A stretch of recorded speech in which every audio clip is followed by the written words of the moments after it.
Hi, everyone, and welcome once again, and as always, to my pathetic and miserable little YouTube channel. I'm Gordon Causey. My companion is Candy the Wonder Pup, who I give a treat at the beginning of every video. So she's conditioned Pavlovian response that whenever a video starts, she gets a treat. So, and she goes through all her machinations.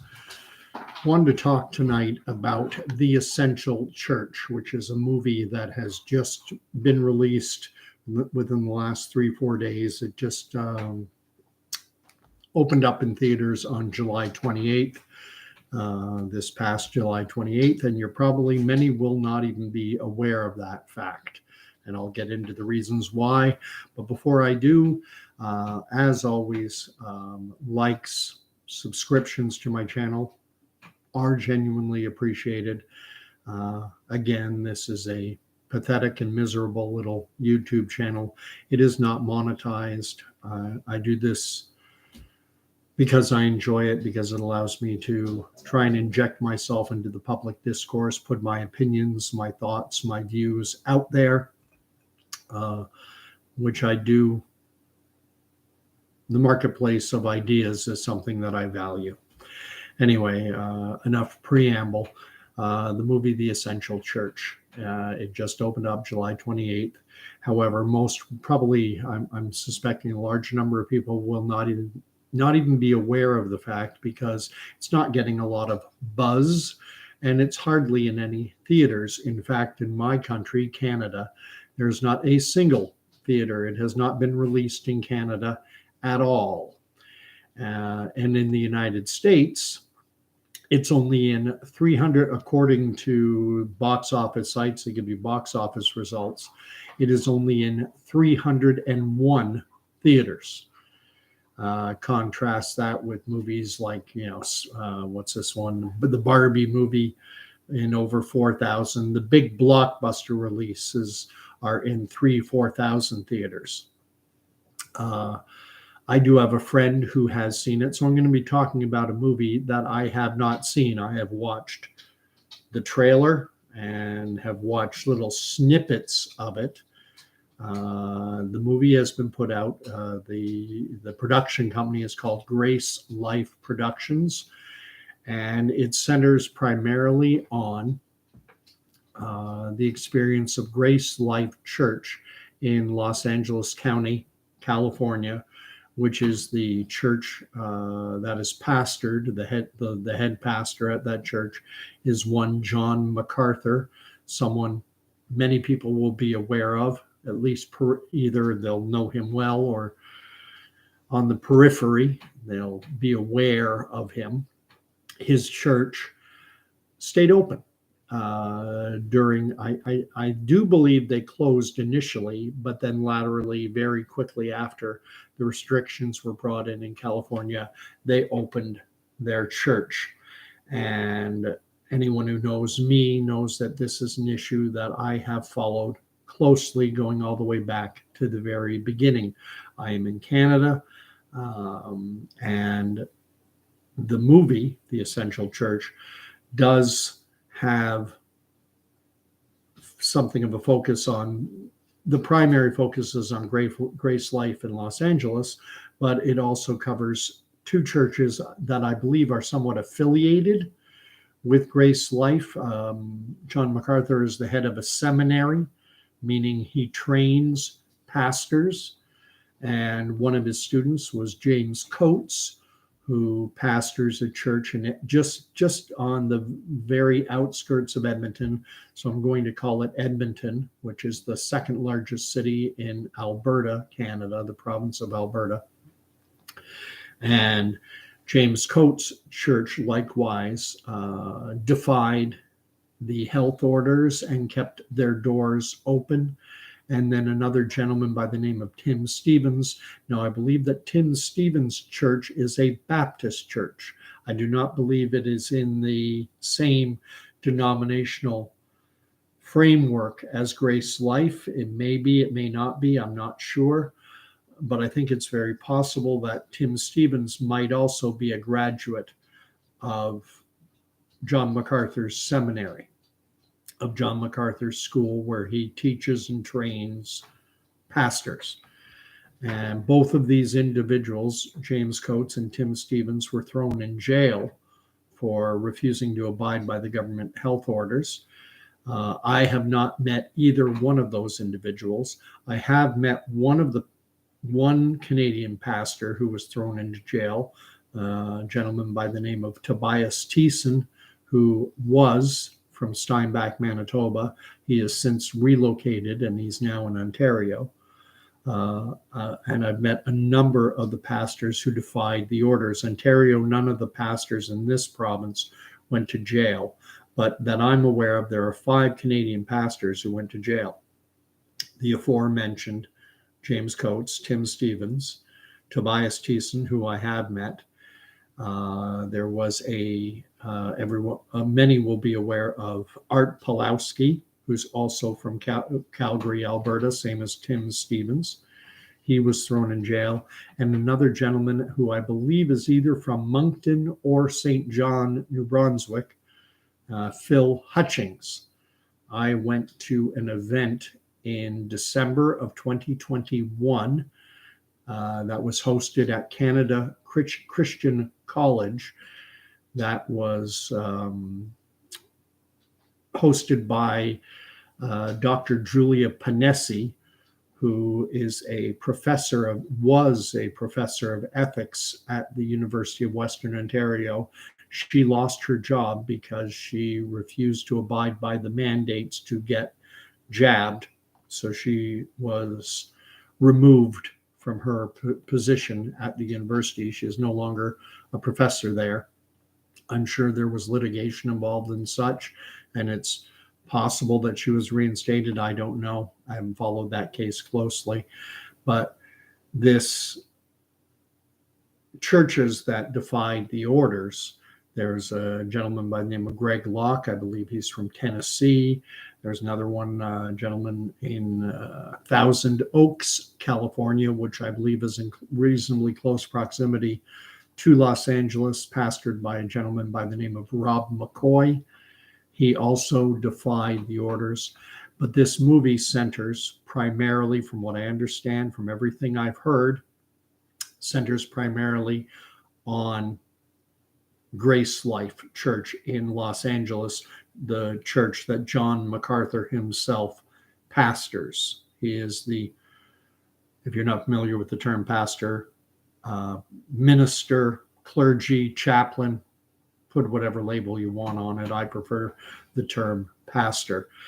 And the movie is getting no buzz whatsoever, no chatter, no talk. Grace Life Ministries itself is doing what it can to promote the movie, but it's falling on mostly deaf ears. And I think that's by design. I'm going to contrast it with this other movie that a lot of people seem to think, oh, they don't want me to see this movie, Sound of Freedom. There's this presentation of Sound of Freedom as though the impression is that it's being actively suppressed, yet it's in over 3,000 theaters across the United States. So if you want to go see it in my area, if I wanted to see Sound of Freedom, no problem. There's a theater 15, 20 minutes away. The closest theater to where I live, 15, 20 minutes away, has been showing it. I don't know if they're showing it currently, but it was there. It was in the biggest city in my immediate area, Belleville, which is half an hour, 40 minutes away, and has the big Cineplex theater with multiple screens. That theater has Sound of Freedom. It's in Peterborough, about another hour away, and that's a big city, especially in the summer, because it's the Kawartha Lakes region, and there are a lot of cottagers, and the population swells in the summer. It's probably bigger than Peterborough come the summer. They have a Costco. Belleville doesn't. Peterborough has a Costco. I can go see it there, but the essential church, nowhere. And I think that's my own view. I think that is by design. Sound of Freedom, I'm not downplaying the significance of the movie or the content involved. The content of the movie in Sound of Freedom is about child sex trafficking. It's a dramatization of what is said to be a true story, one of these based on a true story about a Homeland Security agent by the name of Ballard. I think it's Tim Ballard. He's portrayed by Jim Caviezel, the guy who played Christ in Mel Gibson's Passion of the Christ. And there's the Rolling Stone has covered the movie and called it a QAnon conspiracy movie. But there's an old line by P.T. Barnum of Barnum and Bailey Circus. P.T. Barnum said, "There is no such thing as bad advertising so long as they spell your name right." And The Sound of Freedom gets a lot of buzz, has been getting a lot of buzz. It's died down a bit now. It's made over 100 million at the theater. It outdid Harrison Ford's latest installment of the Indiana Jones franchise. And so it got a lot of chatter, a lot of buzz. And I would get the impression that people would go to it thinking, "Oh, I'm sticking it to the man. I'm going to see a movie that they don't want me to see." If they don't want you to see it, it's in 3,000 theaters. At the Cineplex in Belleville, where I live, you can pick from 3 showtimes. They don't want you to see it. I have no particular interest. I imagine at some point there's talk that Elon Musk is, this suppressed movie is now going to, once it's out of theaters, Elon Musk is going to stream it and it will be available for free to anyone on Twitter. That's suppression. And yet, the essential church, you can't see it. Now, is The Sound of Freedom really being suppressed? That's the impression, that's the narrative, but I would ask the open question, is that what you're made to believe? There's the old line that no fruit is so sweet as that which is forbidden. And people it's like telling your child, you're not allowed to read when you go to bed, and then closing the door and making sure there's a flashlight nearby so that they'll read it. And there's an element of the population that likes to be rebels without a cause or rebels without a clue.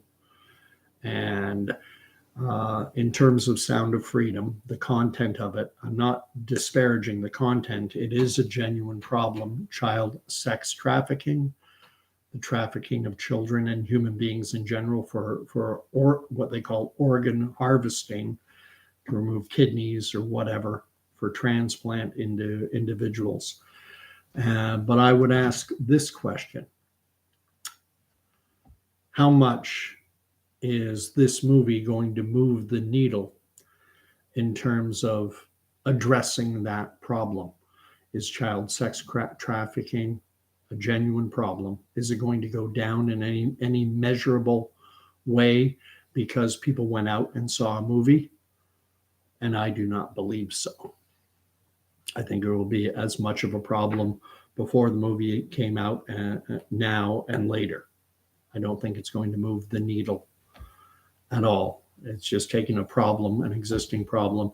And I'm not the first to make the suggestion, but it will certainly drive fear into parents. And again, I'm not the first to make the suggestion with this idea of a digital ID and microchips and everything being bandied about. I have to wonder to what degree parents are going to be motivated to at least consider getting their children microchipped the same way you would microchip my dog.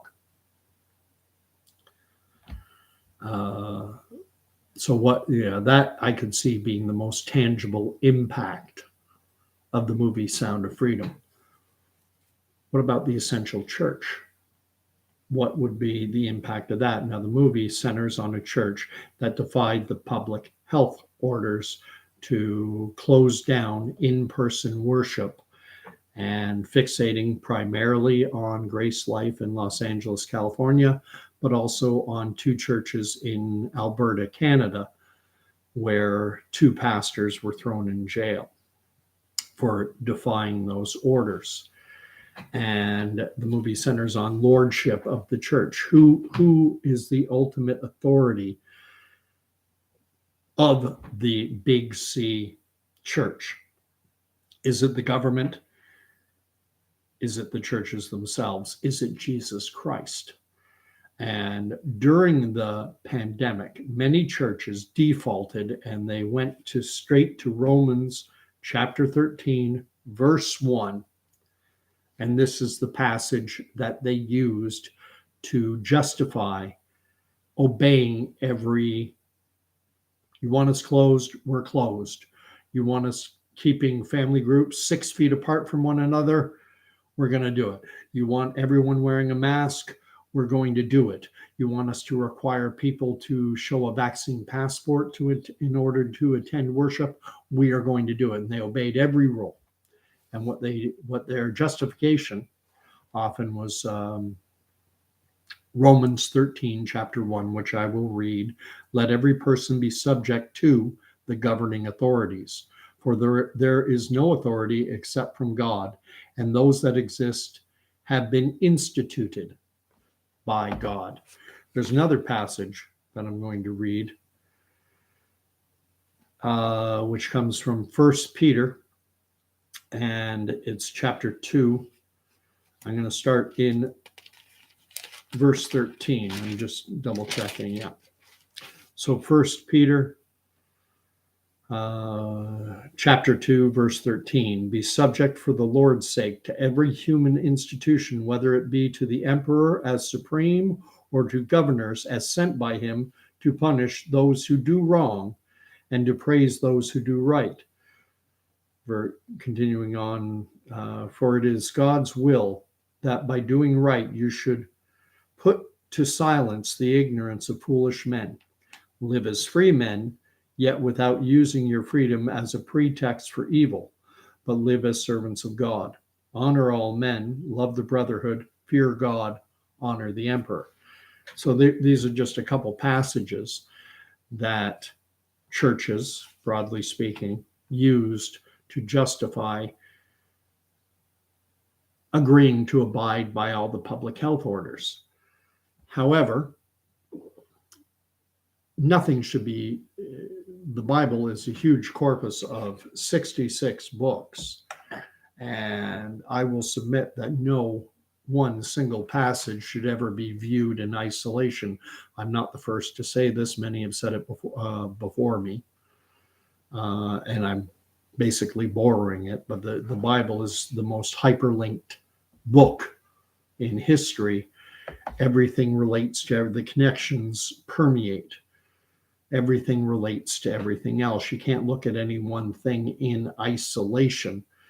And those who open their churches would point to a passage like at the beginning of the book of Daniel in the Old Testament, where 3 of Daniel's companions who had been taken in exile and brought to Babylon, and their names were Shadrach, Meshach, and Abednego. And the king of Babylon, Nebuchadnezzar, had set up a huge golden statue of himself, a huge golden image, 20, 30, 40, 50 feet high, I forget. Big golden image, and then the music would play, the harp, the lyre, and all the instruments would play, and then everyone was to bow down and worship the image. And Shadrach, Meshach, and Abednego, 3 young Hebrews, did not. And Nebuchadnezzar was enraged and told them, when the music plays again, you get one more chance, bow down and worship the image. And Shadrach, Meshach, and Abednego said, we will not, and let it be known to you, O king. And then he threatened them. Nebuchadnezzar said, if you do not, I'm going to have you thrown into that fiery furnace. And they said, let it be known to you that, the God whom we serve will protect us, but even if he doesn't, we are still not going to bow down to that lie, because that's what it was, a lie. You do not bow down to a golden image.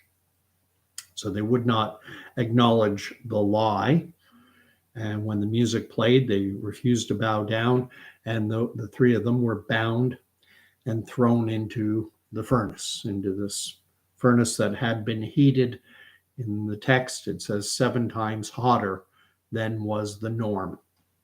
And then Nebuchadnezzar looked into the furnace and said something to the effect of, were not 3 men cast into that furnace?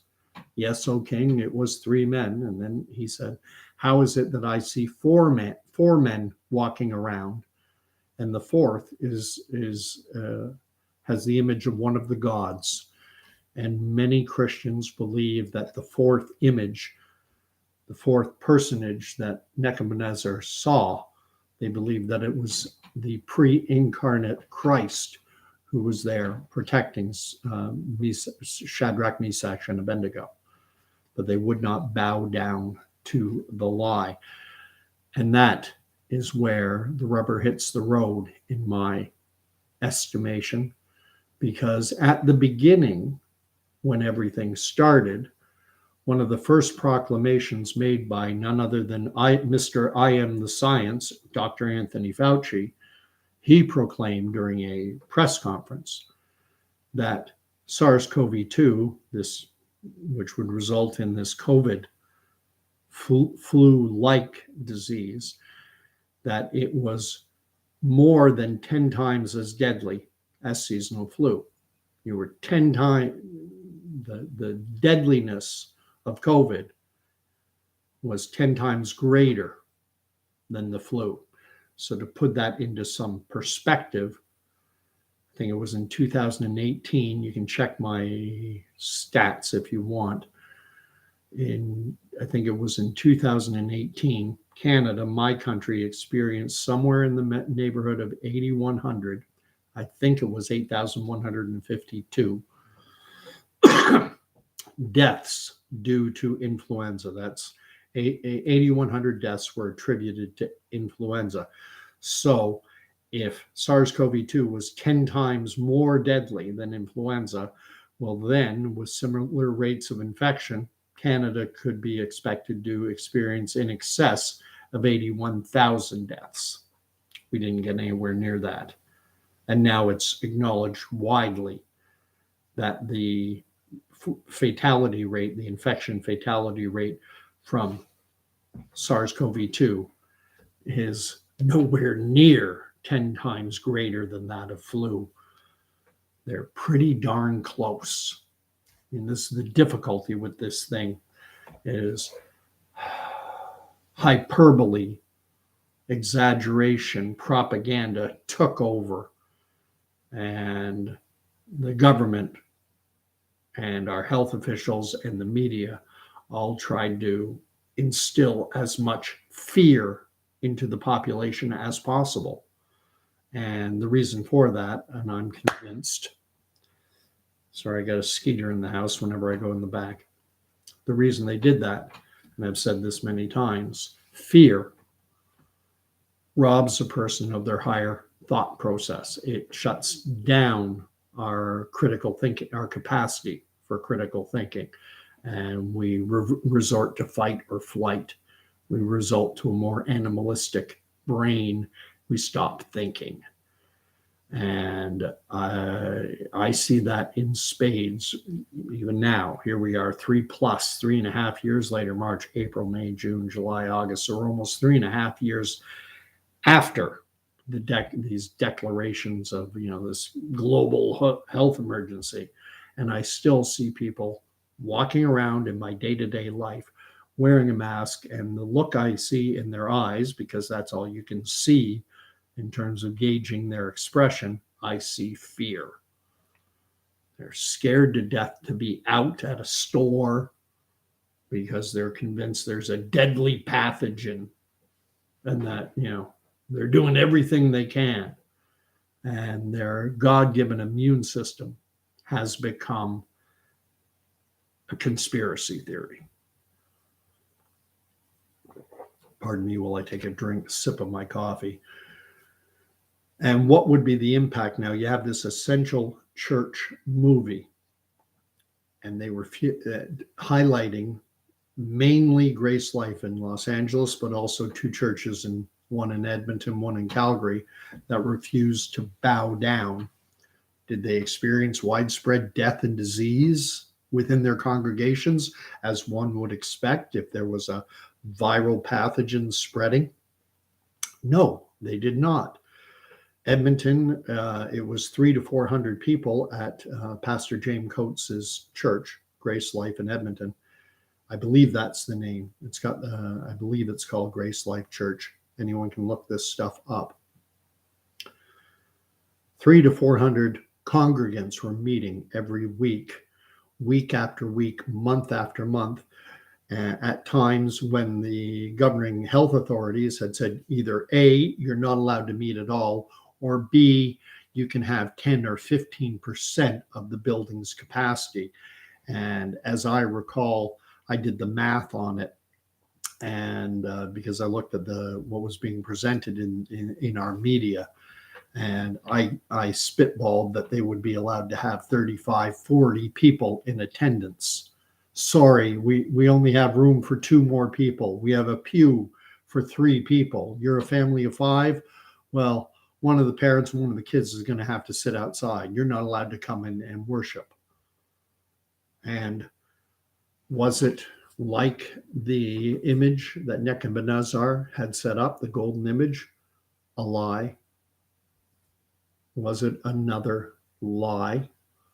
And that is where John MacArthur, Tim Stevens in Calgary, James Coates in Edmonton, and elsewhere, Rob McCoy in Thousand Oaks, Greg Locke down in Tennessee, Pastor Henry Hildebrandt in Aylmer, Ontario, Art Pulowski, and all these others, they were opening their churches, and people were coming, and the government came down hard. The authorities came down hard. Again, Tim Stevens, James Coates thrown into jail, along with Tobias Thiessen, Phil Hutchings, Art Pulowski. Those are the 5 I'm aware of. Possibly there are more. I do think it's only those 5, but I'm not perfect. I may have missed 1 or 2.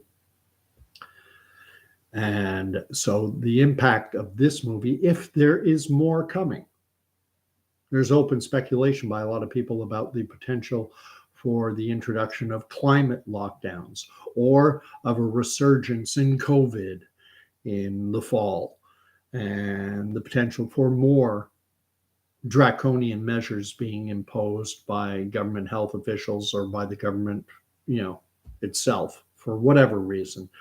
I haven't been able to verify it empirically, but there are videos being shared around suggesting that Klaus Schwab's daughter was talking about these articles have Klaus Schwab's daughter talking about the imposition of climate lockdowns. And at what point is it a lie? That is the important distinction, because just delving a little deeper into my faith, this word that we have, God, is a very ill-defined term. We need a word, and so the word we use is God. And I often reference Moses standing in the presence of God at the burning bush, and he's being commissioned to go to Egypt to free God's chosen people, the children of Abraham, Isaac, and Jacob. And he's being sent to do that. And Moses asks, and he says, when I go to your people, they're going to ask me your name. They're going to want to know who sent me. What shall I tell them? And God simply says, I am. Tell them, I am that I am sent you. You're not putting, and I take that to mean A name basically, especially in the ancient world, but even now, somewhat define things, put things into a box. There are names in the Bible. Nicodemus is a name from the Bible, means short in stature and honest, not short in stature. Sorry, Nicodemus was short in stature, but the name Nicodemus actually meant someone who was honest. Adamus means first man. Abram was changed to Abraham to denote that he would be the father of a great people, a numerous, he would be the father of many. So names meant something. So with Moses saying, give me a name, the way I read that is that Moses was seeking to put God in a box, and God said, you can't put me in a box. I am that I am, which I believe is from whence we derive YWH, I forget how to spell it, Yahweh. YHWH, Yahweh. Too many. My degree in theology comes from the internet. So I've read the Bible cover to cover, front to back, and I'm in it pretty much every day. I'm not going to say every single day because there are days where I'm not, but most days, 9 out of 10, I'm in the Word. And I do my best to understand what it says. But this movie, The Essential Church, what it's doing is if the government comes down with more draconian measures, more restrictions, if it tells churches once again to stay closed, this movie could serve as a lightning rod, and it could lead people, I believe, to doing more of what John MacArthur, James Coates, and Tim Stevens did, and others, in keeping their churches open. And when it comes to this agenda, call it Agenda 2030, call it the Great Reset, call it the Fourth Industrial Revolution, or the Fourth Reich, put whatever label you want on it. But the ultimate author of this agenda is Satan himself and those who are in fellowship with Satan. And Satan knows his enemy. His enemy is Jesus Christ. And that is why the churches were targeted, especially targeted. You could go to Walmart. You could go to Costco. Armies of workers were able to go in and out of Amazon fulfillment centers. Canada's National Post newspaper reported that in the Toronto Airport District, where there are 2 Amazon fulfillment centers, 2 warehouses, that over 500 cases of COVID were identified. They had over 500 identified cases of COVID at those Amazon fulfillment centers. Did they close? No, they stayed open. Armies of workers could go in and out. There were some fantastic videos showing people in a Walmart. I believe it was in a Walmart in the United States. Churches were closed, and so Christians gathered and they sang worship songs. And I loved it. Because ultimately, the church is not the building. It is the gathering. There's another passage in Hebrews, and this is where I say no one should read anything in the Bible in isolation. And this is Hebrews 10, chapter 23. Yes.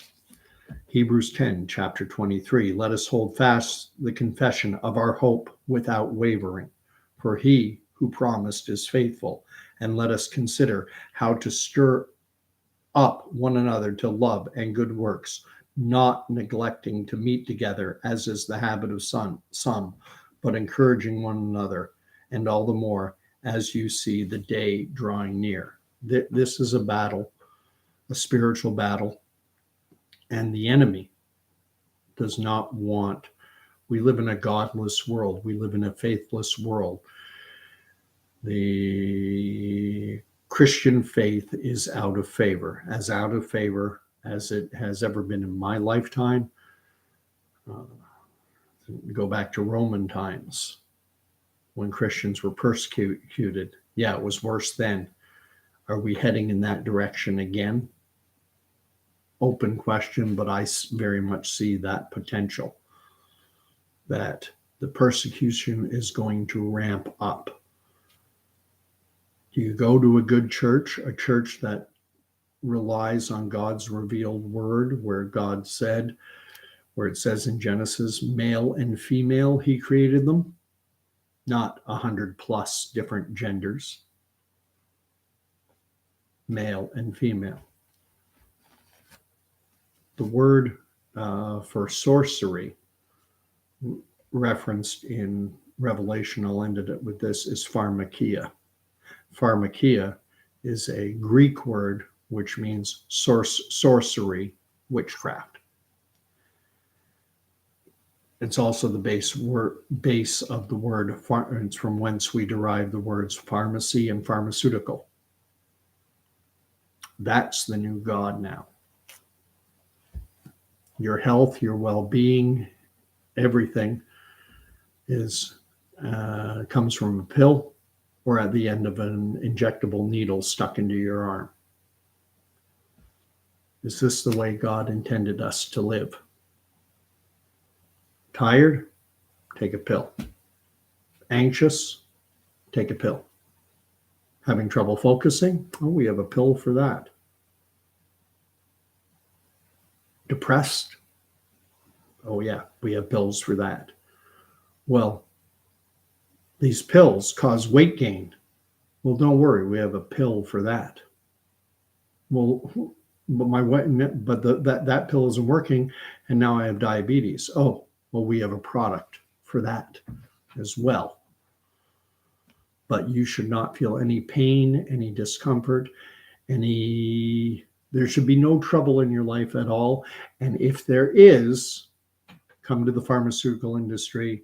In our medicine cabinet here, we'll find something. And if it causes problems, we have another medicine cabinet over here that will deal with the problems caused by the first medicine cabinet.